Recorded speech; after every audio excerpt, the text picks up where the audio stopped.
We have a cool topic today. I think it's cool anyway. But I always like to begin by saying these are teachings that are based on my 30 to 35 years of experience on a spiritual path. The first 20 years I would have called myself a seeker, and the last 15 I would say I'm a finder. This is a lecture that I had when I found the Christian mystical path, and the teacher talked about, are you a perpetual seeker or are you ready to be a finder?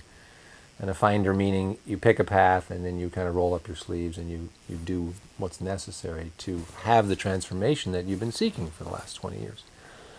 So the topic for today is the purpose of life. I think that's a big topic. I hope that as a result of what we all talk about and what I share, that you will feel inspired to want to take action, to review things, to get more involved in your own personal mission in life. I don't proclaim that what I'm saying is the only way you have to do it, but in 35 years, I've seen, various attempts that kind of have ended up at brick walls, or I've seen a lot of things that I think justify what I have to share. The biggest dilemma that I have found, so I'm a priest now, and I was ordained a master teacher this summer, so that's a very new experience for me, but I've been a priest for almost 6 years.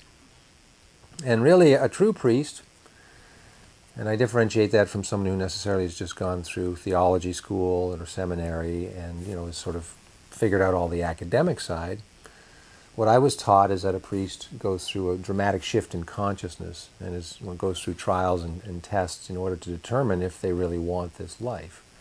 And this is a life where you are dedicated to be a mediator for those souls who are seeking the truth, the presence of God, self-realization, Christ consciousness, whatever term you want to use, a state of enlightenment.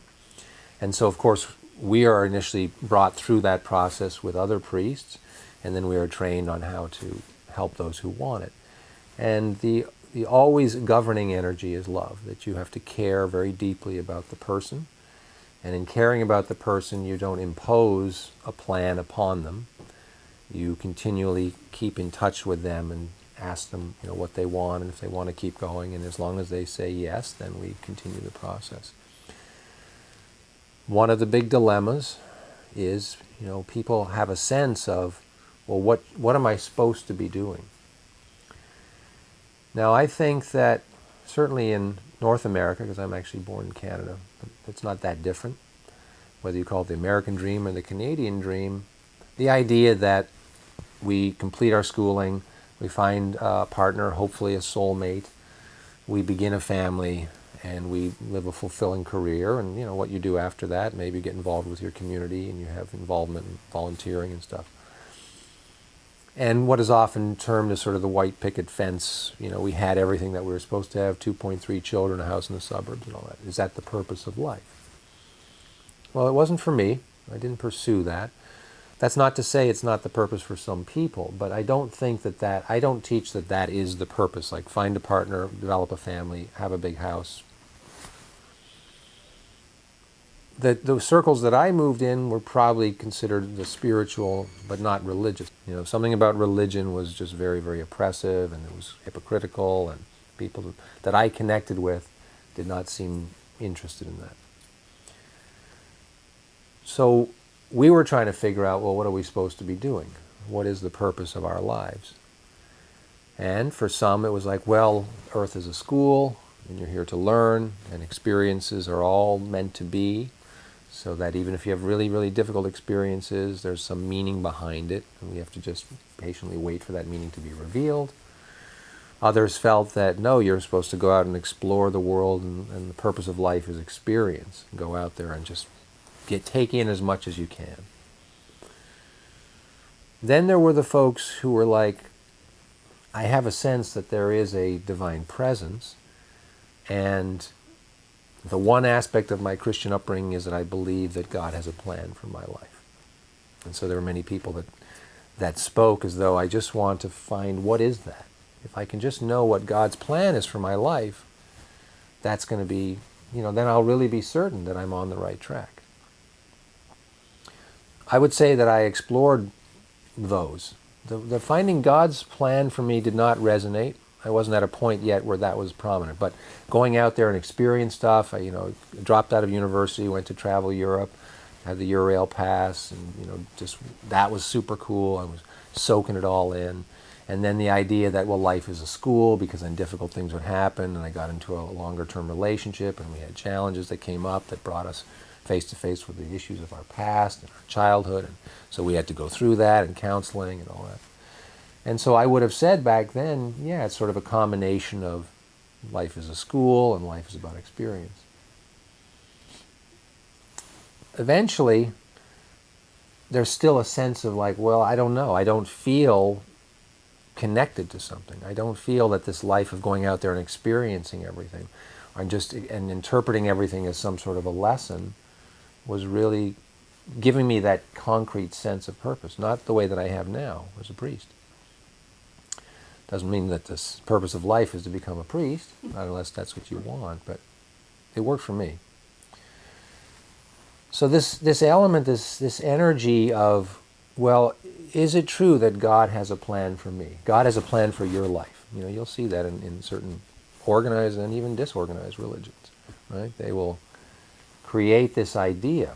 And there's something comforting in it until you actually try to find out what that is. And then you come up against the biggest obstacle to God has a plan for my life, which is, what if I don't want to do what God's plan is for me? That is a huge fear that people have. And as a priest, I've been working one-on-one with people who are very convicted in their desire to have purpose in life. And inevitably, at times, they will say, I want to know what God's will is for my life. I want to do, not my will, but thy will be done. And yet, when we begin to work towards that in any sort of capacity, I don't actually work towards that, but they can sense that we're moving in that direction. I'm going to share with you exactly what I do teach. People freak out. They're very nervous about what God's plan might be for them. And the number one reason is that because it creates a pressure upon our own free will. It's like, even if you said, well, this is, what God wants for you is the absolute best thing for you, it still creates that pressure of like, what if I don't want to do it? So in exploring that particular trajectory and coming up against people's concepts about God's plan for me, and even exploring that in my own meditation, I have come to the conclusion that that is not the purpose of life. The purpose of life is not to figure out what God's plan is for you and then do that obediently or diligently. Because in so doing, I take my own free will and I say, I'm going to surrender that. Now, this is where the whole purpose of life becomes subtle, because there are elements of surrender of my own will in order that the will of something higher come through me. But that something higher is not separate from me. In other words, the presence of God, the will of God that we want to be aware of, comes from this presence of the Christ, the self, capital S, the God self. I know other religions will refer to it, they'll have a different word for it from a different language. But it is that presence of truth that resides within every soul. And I know this from experience. This is not something I'm teaching because somebody taught it to me. I'm very adamant that if somebody taught me something that I haven't experienced, I will always preface it by saying, this is what was taught to me. This is why the things that have to do with the afterlife and what happens in the judgment or in what's called the other side. I'll say, this is what was taught to me and it resonates.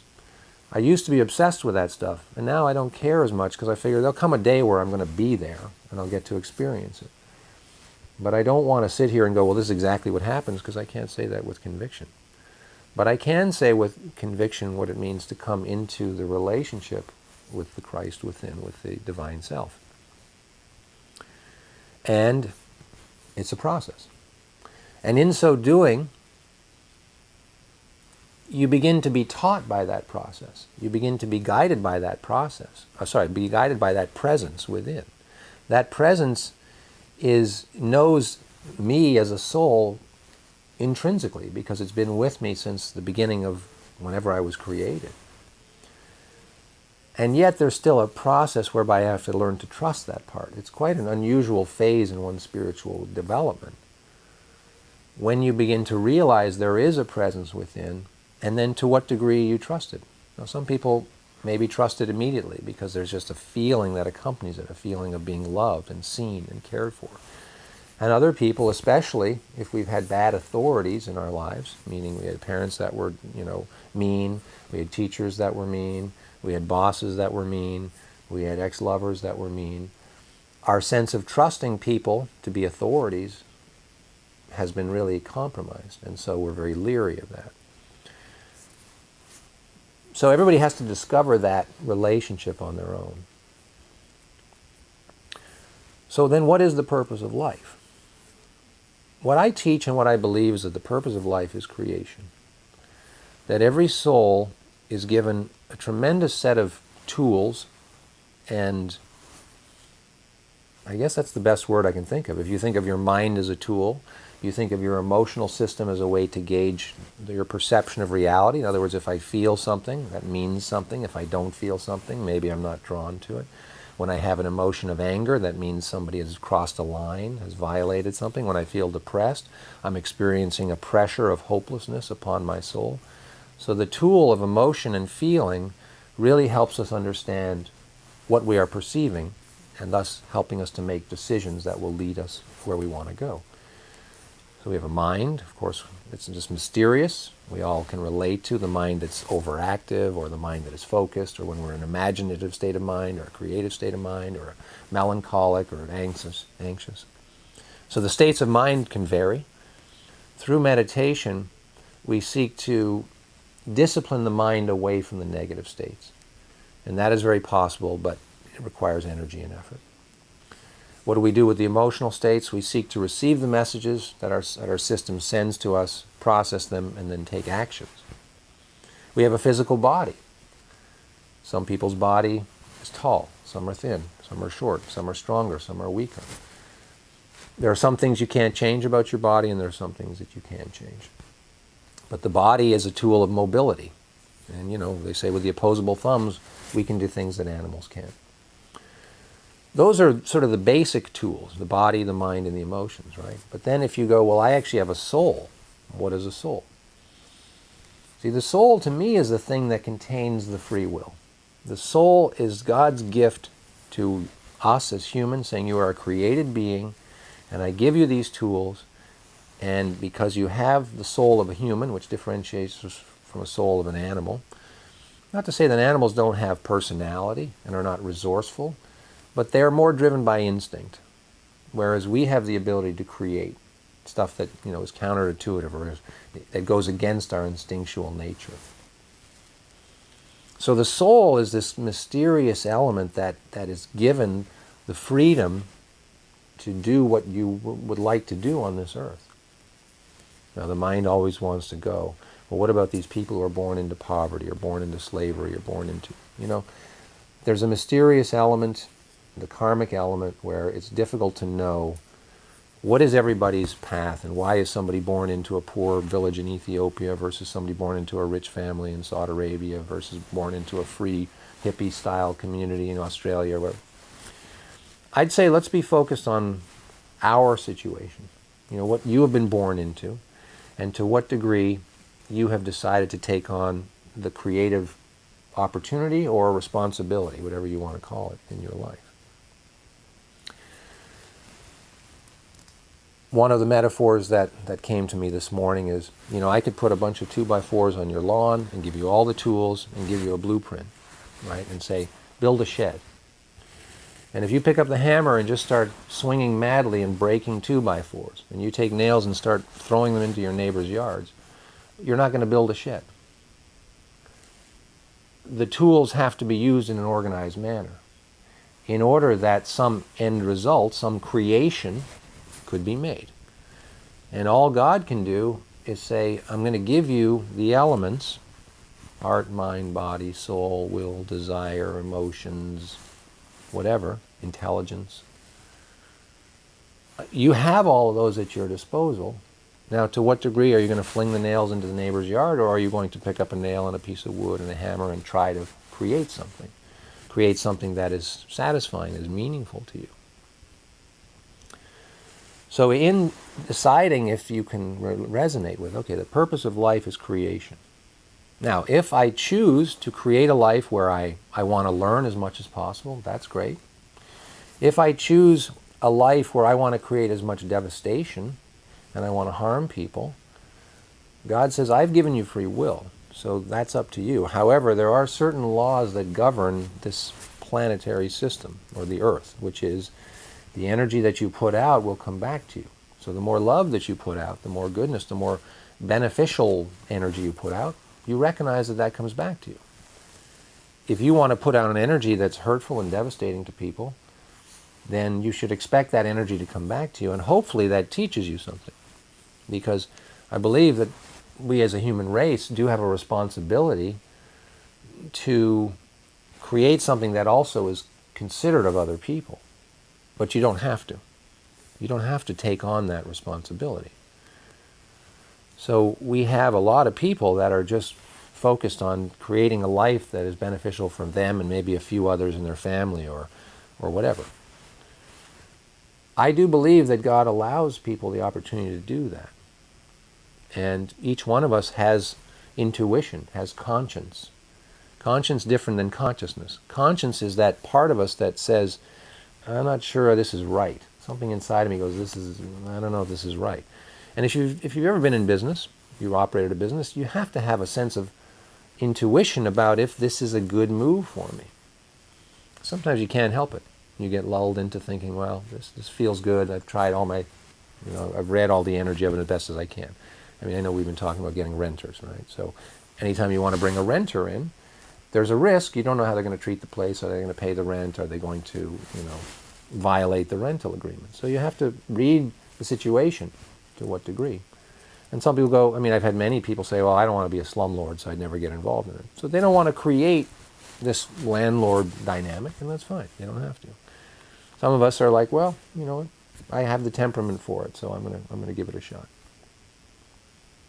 So coming back to the idea that here's the wood, here's the hammer, here's the nails, and I have a vision for something that I want to create. Well, I have to learn to use the tools effectively. The most important tools, I think, are the willpower and the desire. And I believe these represent the feminine and the masculine expressions of a soul. I believe the desire is tuning into that which you love, that which you want. And we all have that freedom. And it's different for everybody. So I want to place a significant amount of energy into understanding, meditating upon what I want. I want to know what I want. But I do believe that with your wisdom and determining what you want, and you're kind of like, you get this sense that, yes, I could make this happen, then let's go for it. I really believe in finding out what you want and living with an intense drive to actualize what you want. Now, as you progress further and further, I'll speak from my own experience, the further I've gone in exploring this work, coming into the relationship with the Christ, and being taught by that presence, what I've come to discover is what I really want is to be useful. I want to be useful on this earth to as many people as I can. That gives me the most sense of satisfaction and joy. And so being a priest, that works for me. I doubt I'm ever going to be the kind of person that, goes on Oprah Winfrey and has like millions of fans, just because I don't really want that. And I don't think I'm that kind of person. Sitting in a gathering of 10 or 15 people to me is really nice. I like it. But that does not mean that the purpose of life for everybody is to be in service to humanity. That's part of your creative choice if you get to that place in your own evolution. And I think that if we create the pressure that, life is about service to others, but the other individual is at a different phase in their creative process, then it's not really fair to impose that kind of idea. There's no imposition. Not until you say, if I say, well, life for me is about service, and they go, I want that. It's like, okay, well, now you said you wanted it, so would you like me to teach you how to get there? And if they say yes, okay, then we can we can push against certain concepts and ideas because their overriding decision is my desire is I want that. So once your desire is known for what you want, whatever it is, if you want to go travel the world, or you want to start a business, or you want to build a shed, or you want to have a romantic relationship, or you want to live single, or you want to have kids, or you want to adopt kids, or whatever it is you have determined is the desire, I really believe you have the freedom to do it. And now we have to engage that masculine side. So that's whether you're a man or a woman, it's that desire nature. And now the masculine side is the decision-making, action-oriented, willful implementation of it. And there will be times when your desire may wane, because achieving a difficult desire is hard. The earth is going to create resistance. I'm not sure the earth is going to. Maybe the human race is. Maybe that's a better way to put it. Like, we come upon obstacles. And even the way Jesus taught, he said, ask and ye shall receive, seek and ye shall find, knock and the door shall be open to you. If you just take that very quickly, it sounds like it's all the same. Ask, seek, knock. But really there's three very distinct phases. There's the asking, which is the prayer, saying, okay, I've discovered my desire, I really want to open a school for consciousness, or I want to open an alternative school for teenagers to help them with their emotional challenges, that makes sense to me. Now I got to go out there and seek. I've got to figure out, where is there a market for this?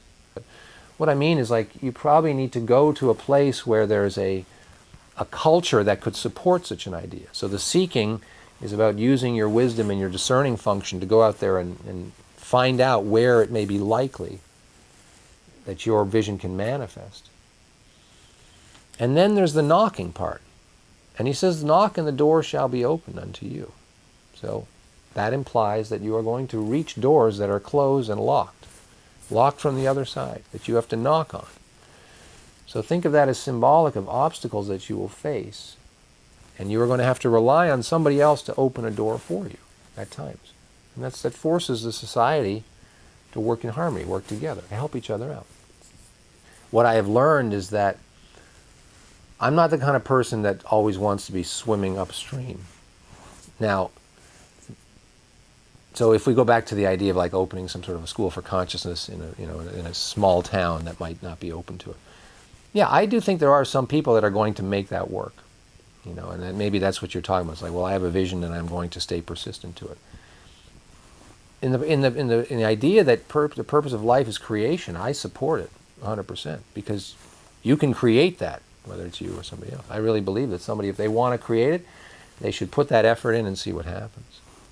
When I opened the first meditation center, this is my second one here in Charleston, in Chicago. I mean, I put all this time in. I made it so beautiful. Everything was painted, and all the baseboards were shiny white, and the soundproof room. And I would sit at the front waiting for people to come, and I just felt like crying most days. It was like my heart was broken. It really was. I was like, why do I want people coming to my place? I had to make some refinements until I figured out a way to attract people in. So, well, yeah, that's a good segue into another chunk of this that I want to talk about. I want to talk about the phases of creation. I want you to think about it, or you can think about it in this term: birth, growth, and then refinement/perfection. So an idea, a creative seed, is born through the desire for something. Now that desire can come from an inspiration, an intuition, or just a sense, I've always wanted this, or I've had an awakening in my life and go, I really want to start this kind of thing. So the idea is born. And we say that everything begins in mind. So it begins on the mental plane.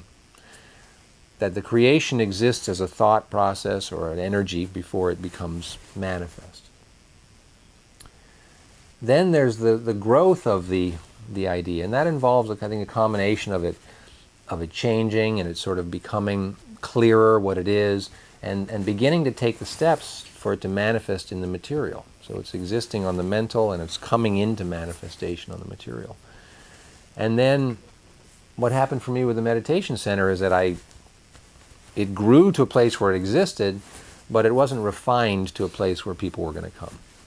And that had to do partly with my attitude and my energy, but also had to do with the offering, what it was that was attractive to people.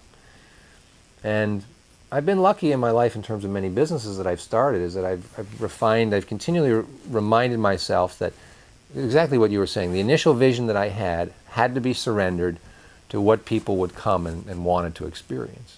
I went in with an idea of one thing, and I emerged with a much better business model that I never in my wildest dreams would have expected. To me, that happens in the refinement phase. When you don't become attached to, well, this is a great thing that I have to do, and I'm going to stick with it because if people don't want it, screw them. That's not going to work. So we take on the idea that we've got to develop our desire nature, where we know what we want. And you may be surprised to what degree that's not that easy. I mean, most people are in a life that's kind of routine, right? We get up, we eat, we go to work, or we get up, we're retired, and we do stuff according to Monday to Friday, and then Saturday, Sunday has a different feel, and then it starts all over again. And when was the last time we sat and went like, does this life work for me? Is this really what I want? Is there more that I want? Have I wanted to write a book, or travel the world, or find a new partner, or whatever it is. So I would encourage you to explore, is the life that I'm creating the life that I want? And if there are other things that I want, is it realistic that I will be able to engage my will to follow through with that which I would like to create? Now, one thing that's very interesting, my dad was a stock and commodity broker, and I was always kind of an entrepreneurial kid. I had friends, and we used to try to figure out how to make money, and we did some things, and it was really exciting, little business ideas. And so when I was in high school, I used to walk to my dad's office, and we would review the commodity charts, because I found it very interesting that when you're trading futures, well, it's the same thing with stocks, but futures are kind of because they're typically commodities, they're foods and they're metals and they're currencies, the pattern by which the prices change becomes very predictable. It becomes predictable, and you see it in the charts. So if anybody's ever done any technical trading as opposed to fundamental trading, the difference very quickly is that when you do technical trading, you just look at the chart and you seek to identify patterns and be able to predict where the price points are going. In the fundamental trading, you go, okay, I'm looking at buying corn. So what's the weather like in the corn crops, and what's the supply currently, and is the world buying or selling more corn, or are there droughts over the parts of the world? And you go, okay, I've concluded that the world is going to need more corn. There's not that much, therefore the price is going to go up. That's called fundamental analysis. Technical analysis, where you go, I don't want to hear any of that. It's all contained in the patterns of the chart. Now, you can look at a 20-year chart. Let's say look at the 20-year chart of corn, and there's going to be ups and downs and ups and downs. And I became very, very adamant about studying this. And there was this one great commodity trader from the 20s named W.D. Gann, and he was he was a millionaire at the time. I don't know if they had billionaires, but he was like one of those mysterious guys that just nailed it. He could figure out where almost any commodity was going, and he wrote a lot of books about it, but he was very cryptic about sharing his methods. And I read his stuff, and it was very difficult to understand sometimes. You could tell he was operating at a whole other level. One of the primary things that you recognize in stock and commodity prices is that they move and then they correct. They move and then they correct.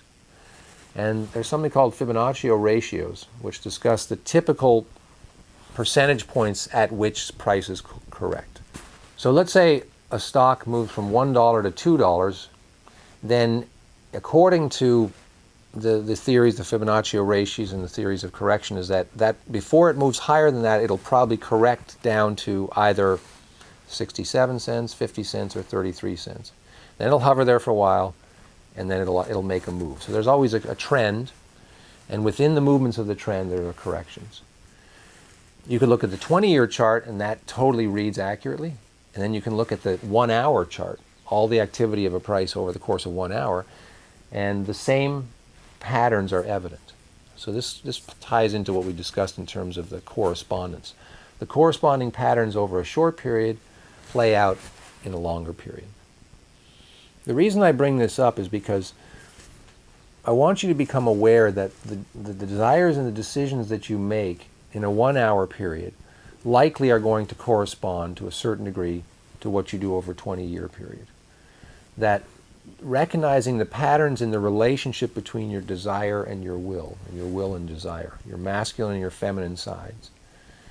So you can potentially study one day of your life and look at to what degree you got closer to the desires of your heart, and probably that would correlate to a longer period, unless you make efforts to change it on that micro level. So how do we do that?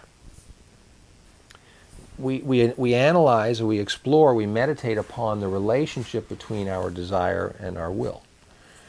Because I may be somebody who has great dreams, and I can sit around, I can hang out with you any Friday and just talk your ear off about all these cool things I want to do. And at some point, if I don't take action, people begin to go, oh, you're just, full of hot air, you're never going to do anything. And they may be true. It might be that my desire is really strong and really clear, but my willpower either is not developed, or there isn't a connection between my will and my desire, and therefore I'm willfully implementing things that I'm obligated to do, but not that I want to do. So I want my willpower to support the desires that are true to me. So that means I speak about something I want, and whether it's the next hour or the next day, I begin to make decisions and take actions to support the manifestation of that creation. And if I'm not doing that, then my meditation should be, what is preventing me from acting upon my desire? So what if it's something like you don't know how to get it, and you don't know how to find out how to get it? Yeah, thank you. That's a great point. Which is why I teach meditation, because I believe that those answers are available in terms of, are you talking about the desire or the will, or both? Being able to know. Well, the desire. Yeah. I mean, sometimes just the desire to know, you don't even know what you want, but sometimes you know what you'd like to have in your life or manifested in your life, and you don't know how to go about doing it. Do it. Yeah. Right. Right. So that creates the pressure upon our ability to learn things. We have the ability. I mean, like, think about somebody who went to medical school. Now, you did, right? So you are an MD. Now, I don't think that's the path for me, because it's a long path, if I'm not correct. How many years of schooling did you have to do? Well, after college you do 4 years of medical school, Yeah. and then depending on what kind of doctor you're going to be, it's at least 3, and some go up to another 9 years Right. of training. Okay. So it's a fairly, you got to be committed for the long term, right? I believe that the skills that one learns over that period, whether it's 7 years or 11 years, I mean, is huge, right? And then there's the whole learning when you actually get put into the field. So part of this creation process is we're going to have to learn how to manifest the thing that we want. How do I attain the desire that I want? I use an example of becoming a doctor because it's a long process and there's a lot to learn before they're going to say, okay, you're okay to operate on somebody or whatever. But whatever it is that you want, I believe the tools are out there to discover. The knowledge is out there to discover. And then it's the will in us that makes sure that each day we move a little bit closer to that. Now, I've had a lot of people say to me, like, oh, I really want to take your class, but I'm too busy right now. And that's fine. I mean, I don't object to that. But a lot of times, the thing is that busyness never goes away. And that's a form of somebody willfully deciding to fill their lives with other things rather than whatever. And it's not that I need them to take my class, but don't continually meet up with me and say, oh, I really want to take your class, I'm trying so hard and I can't. It's like, there is a way. It's the whole expression. Where there is a will, there is a way. Now that pressure creates disruption and potentially discomfort, because it can be easier and you can connect to a lot of people if you go like, I really want this, but I'm too busy, or I can't make it happen, or I'm a woman, so I can't have it, or I'm of this race, so I can't have it, or I'm a man, so they're not going to let me do this. I mean, that's where I think Jesus said, knock and the door will be open to you. You're going to have to exert effort. Now, I want to talk about sort of the next phase of this, because you may do this, exactly what we're talking about, and go, okay, I recognize what my desire is. I'm committed to engage my will. I'm going to go on Google. I'm going to take classes. I'm going to talk to people who've done this. I'm going to just start to put myself out there. And you may wake up one day and go like, yes, I have this successful company, or I have this family, this is what I always wanted. And then recognize, like, there's still something that doesn't feel I don't know, like something is lacking. Okay, so I believe there's a next phase to this. And that phase is where I, as mystic, and what I teach on the mystical path, is that we want God to be part of it. Does that mean that God dictates my desire? I do not believe so. I believe that we are free to choose the desire, but we can turn to that presence within and go, here is a desire that I am interested in. Great presence of God within, what's your perspective on this? And you may hear, thumbs up. All works for me. Because the energy of it is beneficial to the whole, not just to me. I may hear like, well, it's a mixture. There's a little too much ego in there, but there's a good end result. So if you can weed out the ego, then maybe you'll have a little bit more of movement of the spirit behind you. And I thought, well, that resonates. You develop the point where you can have this relationship. Now that also takes meditation. It takes the ability to bring the monkey mind to a place of tranquility. And then some teaching in terms of how do I open, as Jesus said, let those who have ears pay attention. How can I have ears to that still small voice within? Somebody's going to probably have to instruct you, and you're going to have to practice. And slowly but surely, that will become a reality. And now I have a relationship, and you can think of the relationship as I as soul with free will and a mind and emotions and a body, turning to this presence of self, of Christ, God's self within, this divine presence, and going, let's, the two of us, live a life of creation.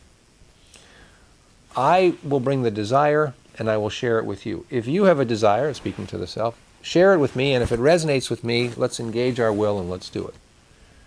And I really believe this helps you move away from the idea that God has a plan for your life that's going to create this tension about what if it's not what I want, to a new level of understanding and experience that says, let's talk about this together.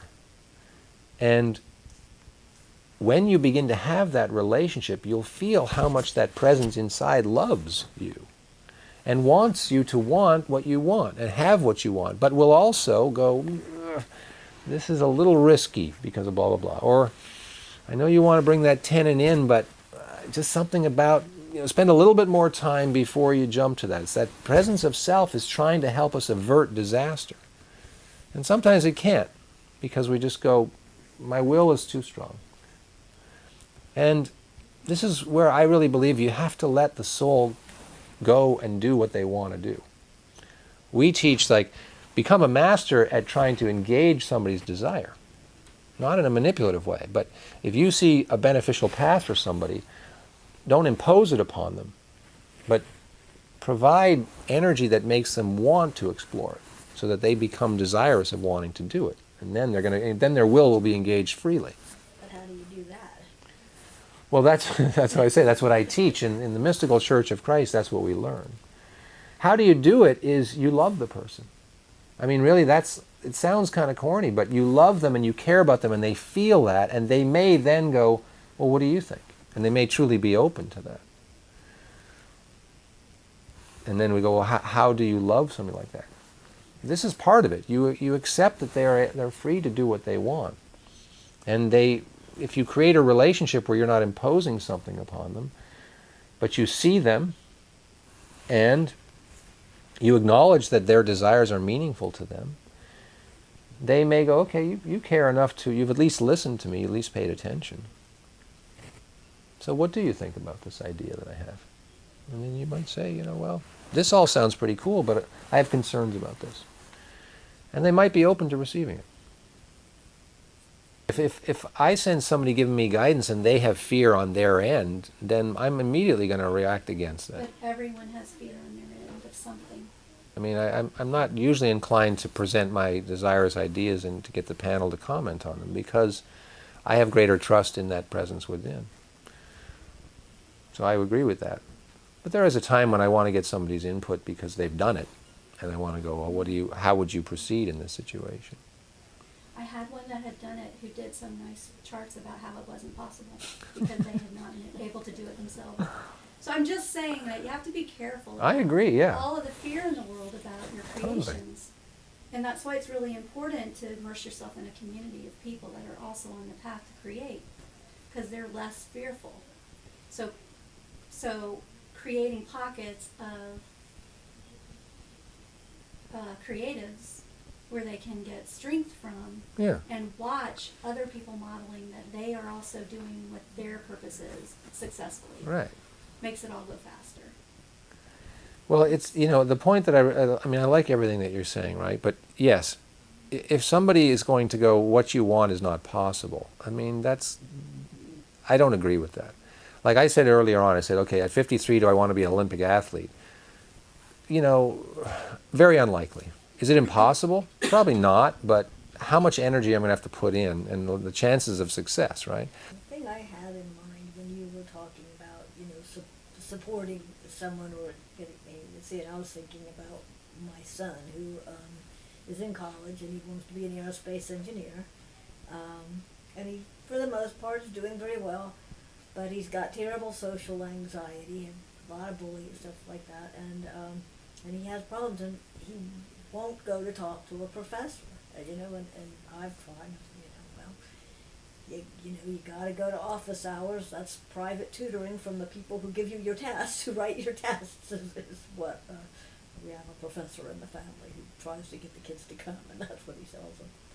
But, I have to, what you said is I have to recognize he has free will and he can decide to do it or not, and Yeah. so, I've been doing a lot of work on trying to be hands off, but there's still that part of me that just wants him to do it. Yeah.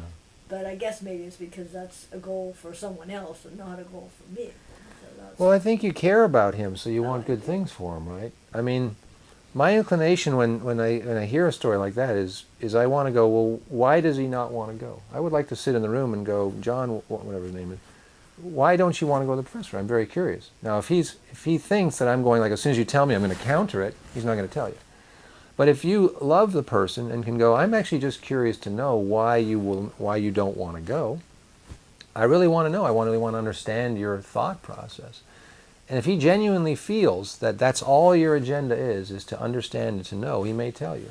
Or he may go like, I don't really even know why I don't want to go. I just don't want to go and I don't want to talk about it. As soon as somebody were to say, I don't know, I don't want to talk about it, I stop talking about it because I honor the soul. And I mean, I'm sure he's over 21, so he gets to do whatever he wants. And then the task for me becomes, okay, I'm not here to create his life, I'm here to create my life. And the angst that it creates for me in not being able to influence somebody I love is something that I have to overcome as a soul. And that's not easy, because in my care of the person, I want them to want what I think is good. But then I negate the fact that they create the life that makes sense to them. And that's a huge, it's a huge lesson for people. And the last point I want to make, I want to talk about how this sort of converges in when we're talking about going to the next level, which is I've brought God into the mix. I want to create, but I want to co-create. I want God's input. I want God's grace. I want the movement of the Spirit. I don't want to be constrained by fear. I want to be bold and courageous. Okay. And I also want to be wise. I don't want to be pounding my head against a wall and trying to convince people of something that they're not interested in. So I have to have this connection. Now you'll hear in the Bible that will talk about Jesus, which I'm going to say is the Christ is the only begotten Son. That can be difficult for people because there's so much misunderstanding around how a lot of Christian folks say this is the only way. If you're not doing Christianity, you're destined to go to a dark place. From the mystical perspective, the only begotten Son means that the Christ within is the masculine to the soul, which is feminine. Whether you're a man or a woman, that presence of the Christ is the masculine, and you as the soul. So remember, prior we said the soul has masculine and feminine, the will and desire. Now we go to the next level, and we go the soul in its entirety becomes the feminine to the masculine will, which means the feminine is the one that brings the desire. The soul in you goes to God and says, this is what I want to do. And the presence of the Christ is the masculine that aids you in the decisions and in the implementation and the development of will. And so there's a phase, it is a sort of a duality phase, where there's like I as soul with desire coming to the Christ which provides the the teaching and the instruction to bolster up the will, to the eventual shift from what's known as Christ consciousness to God consciousness, where I realize these two parts are of the whole, that I am God self and I am soul. And the God self in me represents the masculine, and the soul represents the feminine. And I simply have integrated these concepts because I grew up through, I started off where I was all sporadic in mind, and I was emotionally kind of a bit dramatic, and then I became aware of soul consciousness and began to discipline the mind and listen to my emotions and process them, and I became more mature as a soul. And I became driven to create a world of love and have purpose. So love, the expression of my feminine. I want people that I love. I want to love people. I want to create something that is about love. And the masculine, I want it to be purposeful. I want it to be meaningful. I want to feel as though what I'm doing matters. That's one stage of soul consciousness. And the Christ consciousness is when I go, I want to bring in the presence of the divine. Now, people can still say, thy will be done and not mine, not recognizing that thy will is a presence of my will, but capital M, capital W, as opposed to little w, which is I want to willfully go and do something that, whatever, it's too ego-driven or too selfish. So there's this state of a phase of your growth where you're in the Christ consciousness phase, and you're aware of the Christ, that it still feels like it's separate from you, but it's inside of you, but it's as though God is speaking to you as a separate entity. And you have to go through that in order to eventually merge those together, where you recognize that the soul and the self are that which make up the eternal whole.